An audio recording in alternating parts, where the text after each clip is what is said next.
Man, the Nuggets just look too big for everybody, bro. They just look too big. I tweeted, if you're not tapped into that, tap into all my social media platforms. The Nuggets have been playing like the big brother throughout this entire playoffs. And it's facts. I mean, they just dismantled the Heat. And yeah, they look pretty flat coming into the second half, but their dominant first half allowed them to do that.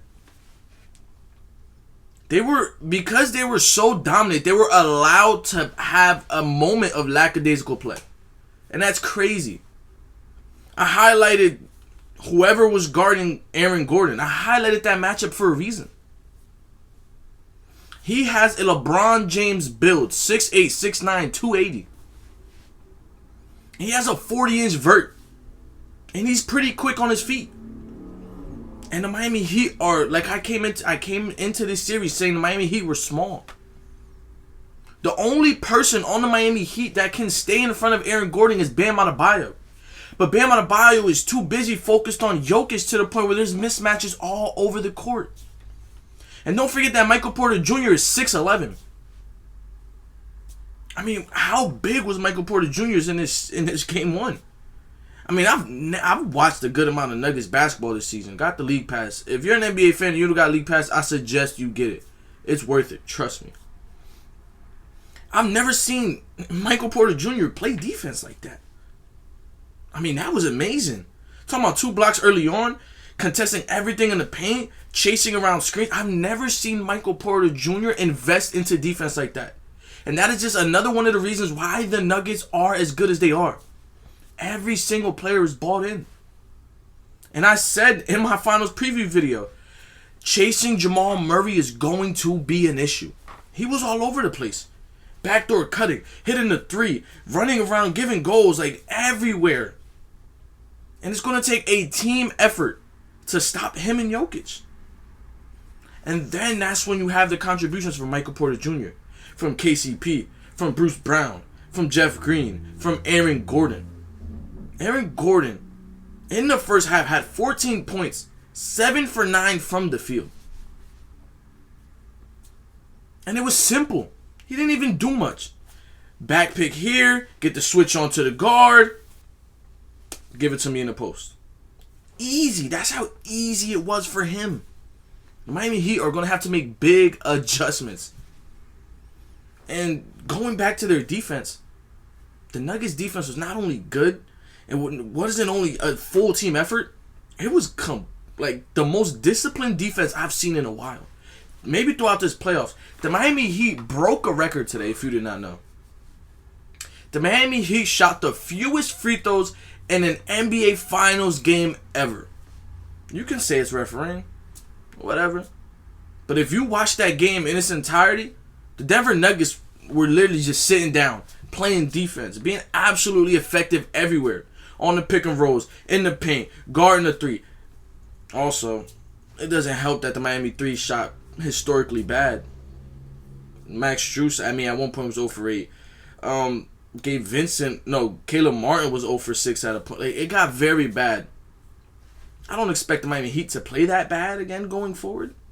But I also don't expect Haysmith to give you 18. And to hit multiple threes down the stretch. I don't expect Bam Adebayo to be as aggressive as he's going to be on offense. Because going into game 2, he's going to have to exert so much energy on defense that he's not going to be able to do what he did today on offense. And did his offense's contributions take away from his defense? Maybe. But when you're playing such a complete team like the Denver Nuggets, that's what it's going to have to take. And in this last series of the year, you're just going to have to give everything. You can't worry about the next game. Because you're down 1-0. That means the Denver Nuggets are only 3 games away from being an NBA champion. And you're only 3 games away from being eliminated. So we're going to see a lot of heavy breathing all over the court. Because there's going to be 10 guys on the court at all times. Just giving their absolute all. In the fourth quarter, you've seen Jamal Murray huffing and puffing. Literally. Just like bad. But that's because he was doing so much. Like, it's just such an amazing game one. if you are not watching this game because these aren't two of the higher talk teams, you're selling yourself short as an NBA fan, because this game was great. I was able to get so much from this game. And if you think the Miami Heat don't have a chance, you're crazy. They shot very bad today. The Denver Nuggets shot really good today. And if you know Spoelstra, you know he's going to make an adjustment. So is Mike Malone. So I'm very excited for this game too. I'm going to be intrigued. I'm going to be watching from tip-off because this is going to be an exciting series. Also, I didn't mention that Nikola Jokic dropped a triple-double in his NBA Finals debut. Only the second person ever to do that. Not that big, right? I mean, he's been breaking records his entire playoffs. He already has a triple-doubles record throughout a playoff run. Why not add only the second person ever, first being Jason Kidd, to debut in the finals with a triple-double? I mean, Nikola Jokic is insane. There's not much I can really say about him. If you watch the game, you know. Like, he was hunting matchups playmaker-wise. Every time he was in the mid-range area, you know the ball was going in.